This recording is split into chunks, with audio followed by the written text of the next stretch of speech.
ഇന്നത്തെ ഒരു പ്രധാന പത്രത്തിൽ വന്ന ഒരു വാർത്ത നിങ്ങളുമായിട്ട് ഷെയർ ചെയ്യാണ് ഈ ഒരു വീഡിയോയിൽ. നമുക്കറിയാം മെയ് മാസമാണല്ലേ. മെയ് മാസത്തിലാണ് കൂട്ടവിരമിക്കലും കാര്യങ്ങളൊക്കെ സർക്കാർ സർവീസുകളിൽ നിന്ന് ഏറ്റവും കൂടുതൽ നടക്കുന്നത്. അപ്പോൾ അതുമായിട്ട് ബന്ധപ്പെട്ട് ഇന്നത്തെ ഒരു പ്രധാന പത്രത്തിൽ വന്നൊരു വാർത്ത നിങ്ങളുമായിട്ട് ഷെയർ ചെയ്യാണ്.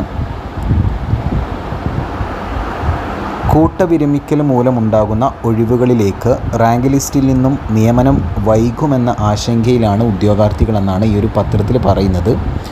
കഴിഞ്ഞ ദിവസം 16,638 സർക്കാർ ജീവനക്കാർ വിരമിച്ച ഒഴിവുകളിൽ പ്രമോഷൻ നടപടികൾ പൂർത്തിയാക്കിയാലുടൻ ഒഴിവുകൾ റിപ്പോർട്ട് ചെയ്യുമെന്നാണ് അധികൃതർ പറയുന്നത്.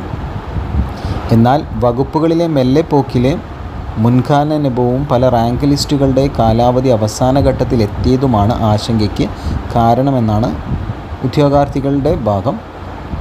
എൻട്രി കേഡർ തസ്തികകളായിട്ടുള്ള അസിസ്റ്റൻ്റ്, അതുപോലെ തന്നെ LD clerk, LD typist, computer assistant, last grade servant, confidential assistant, അധ്യാപകർ എന്നിവയടക്കം 3000-ഓളം തസ്തികകളുടെ റാങ്ക് ലിസ്റ്റുകൾ നിലവിലുണ്ട്.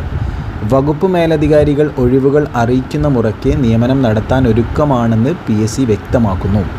അധ്യാപക ഒഴിവുകളിൽ താൽക്കാലിക നിയമനം നടത്തിയാലും ഒഴിവുകൾ റിപ്പോർട്ട് ചെയ്യണമെന്ന് സ്കൂൾ അധികാരികൾക്ക് പൊതുവിദ്യാഭ്യാസ വകുപ്പ് നിർദ്ദേശം നൽകിയിട്ടുണ്ട്. മറ്റുള്ള വകുപ്പുകളിൽ പ്രമോഷൻ നടപ്പാക്കിയ ശേഷം മാത്രമേ എൻട്രി കേഡർ തസ്തികയിൽ നിയമനം നടത്താനാകൂ. ഒഴിവുകൾ റിപ്പോർട്ട് ചെയ്തു തുടങ്ങാൻ 6 മാസമെങ്കിലും വൈകുമെന്നതാണ് ഉദ്യോഗാർത്ഥികളുടെ വേവലാതി. ഏറ്റവും കൂടുതൽ ഉദ്യോഗാർത്ഥികളുള്ള LD clerk, last grade, LP-UP അധ്യാപകർ, വില്ലേജ് ഫീൽഡ് അസിസ്റ്റൻ്റ് അടക്കമുള്ള തസ്തികകളിലെ റാങ്ക് ലിസ്റ്റുകളുടെ കാലാവധി അവസാനിക്കാൻ 1 വർഷം മുതൽ 1.5 വർഷം വരെയാണ് ഉള്ളത്. ഒഴിവുകൾ റിപ്പോർട്ട് ചെയ്യാൻ വൈകിയാൽ നിയമന ശുപാർശയും വൈകും.